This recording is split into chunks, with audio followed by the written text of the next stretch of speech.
छूटेंगे। सत्य बोलने में क्या है? सीता जी को ध्यान आया, हाँ मैंने एक गलती करी थी, जो फूल आए थे उसमें से मैंने पुष्प को सूंघ लिया था। भगवान राम को बिना दिए, राम जी के बिना सुगंधित लिए मैंने सूंघ लिया। अब क्या करूं? अब बोलो क्या करा?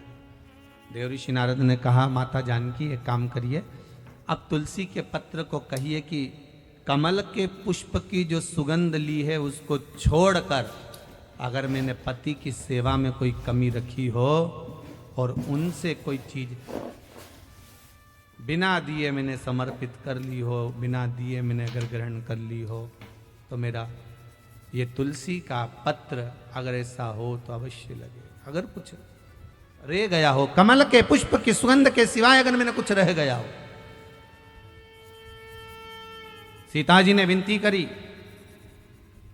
तुलसी का पत्ता उड़ा, उड़कर वापस पुनः उसी डाली में वापस लग गया, वापस लग गया। देवऋषि नारद से माता जानकी जी ने कहा, अब तो आप भोजन करेंगे ना मेरे हाथ का? सीता जी बोली, आप भोजन करोगे ना देवऋषि नारद? नारद जी बोले, हाँ अब मैं भोजन करूंगा, चलो मां चलते। तब देवऋषि नारद ने जानकी जी के हाथ का भोजन ग्रहण करा। ध्यान देना, आंवला नवमी के दिन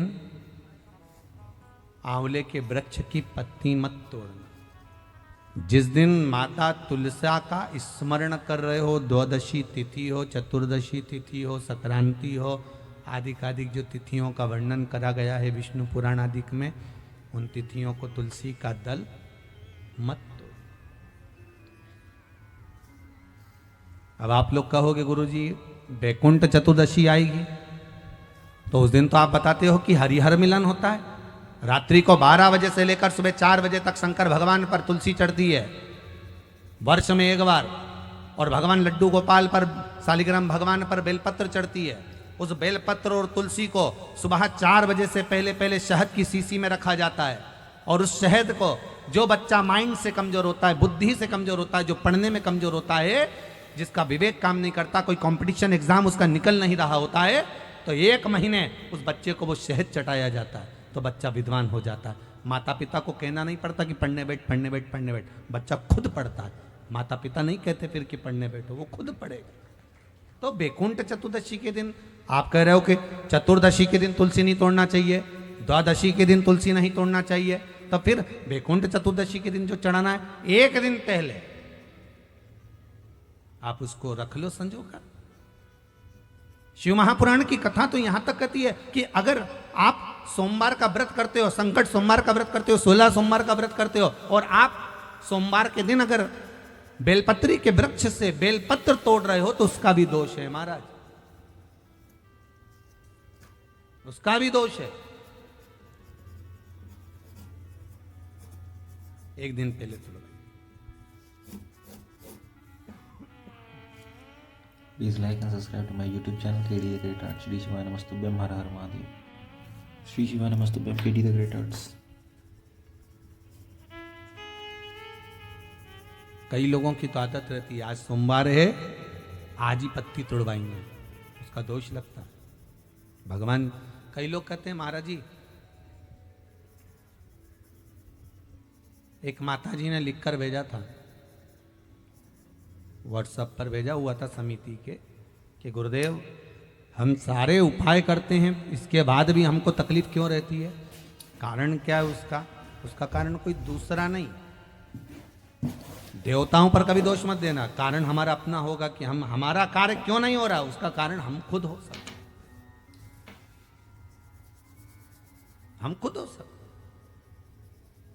भगवान क्यों नहीं मिलता, उसका कारण हमारा खुद का है। जैसे मान लो कोई तुमसे कहे कि भैया देखो ये सामान मिला ना, और ये सामान मिला कर ये औषधि तैयार करना, और औषधि में तुम ये नींबू निचोड़ लेना, और नींबू निचोड़ कर जब तुम खाओगे तो तुम्हें आराम लग जाएगा, जब तुम पाओगे तो तुम्हारा रोग, तुम्हारी बीमारी है वो समाप्त हो जाएगी। अब तुमने तो खाया, उसके बाद भी तुम्हारा रोग समाप्त नहीं हुआ, बीमारी समाप्त नहीं हुई, तो तुम क्या कहोगे? उसने तो गलत बता दिया। बोलोगे कि नहीं बोलोगे? तो वो पूछेगा क्यों? मैंने बताया था तुमको ये लेना ये लेना ये लेना, साथ में नींबू निचोड़ना, नींबू निचोड़ कर उसका रस उसमें मिलाकर खा लेना, उससे तुम ठीक हो जाओगे। फिर ठीक क्यों नहीं हुए, उसका कारण क्या था? तुमने तो गारंटी ली थी कि मैं ठीक हो जाऊंगा, फिर गारंटी में गया कहाँ? आखिर वो गारंटी गई कहाँ? जब सियोर वाला महाराज इतना छाती ठोक ठोक के कहे कि ये करो इसके करने से ये फल मिलेगा, ये करो इसके करने से ये फल मिलेगा, फिर हमारा काम क्यों नहीं हुआ? हमें दुख क्यों मिला? हमें तकलीफ क्यों मिली? उसका कारण समझ लेना। तुमने तो कहा था कि नींबू निचोड़ना, ये दवाई खा लेना, तो आखिर वो दवाई असर क्यों नहीं करी? तो उन्होंने पूछा बताओ क्या क्या करा? हमने ये लिया, ये लिया, ये लिया, उसके बाद हमने नींबू काटा, नींबू काट के हमने नींबू निचोड़ा, नींबू निचोड़ के हमने फिर खाया, पर हमारी बीमारी तो मिटी नहीं। सबकी बीमारी मिट गई, फिर तू क्यों रह गया? भगवान शंकर ने सबका सुना, फिर तू क्यों रह गया? तुझे दुख क्यों आ गया? तुझे तकलीफ क्यों आ गई? फिर से बता कि मैंने ये डाला, ये डाला, ये डाला, नींबू निचोड़ा, फिर उसको खाया, पर मुझे आराम नहीं लगा। उसका कारण क्या है? तो फिर जिसने दवाई बताई थी उसने पूछा ये बता कि तूने नींबू निचोड़ा तो कैसे निचोड़ा? कि ऐसे ही निचोड़ा। नहीं नहीं, नींबू तूने निचोड़ा तो निचोड़ा कैसे? अरे तो उसको काटा। अच्छा, तो काटा कैसे? कि लोहे के चक्कू से काटा। बस दवाई वाले ने कह दिया वो चक्कू जो था ना वो लोहे का था, और लोहे के चक्कू का जो उसमें पदार्थ लग चुका था, और लोहे के चक्कू का उसमें जो जंग था वो आ गया था, और वो निचोड़ने पर पूरी दवाई का नाश कर दिया, इसलिए तेरा काम नहीं हुआ। नींबू निचोड़ना था तो जैसे लोग वो कांदा नहीं रहे, कांदा कैसे फोड़ दे, ऐसे नींबू को फोड़ के और उसका रस निकाल कर, वो प्याज होता ना, प्याज को काट की जगह ऐसे फोड़ दिया, अब उसका रस निकाल कर तो जो नींबू का रस निकाल कर घोट के पी। अब की बार उसने वही करा, ना चक्कू से काटा ना तलवार से काटा, उसने नींबू को दोचा, उसका रस निचोड़ा, खाया, वो ठीक हो गया, हो गया, रोग समाप्त।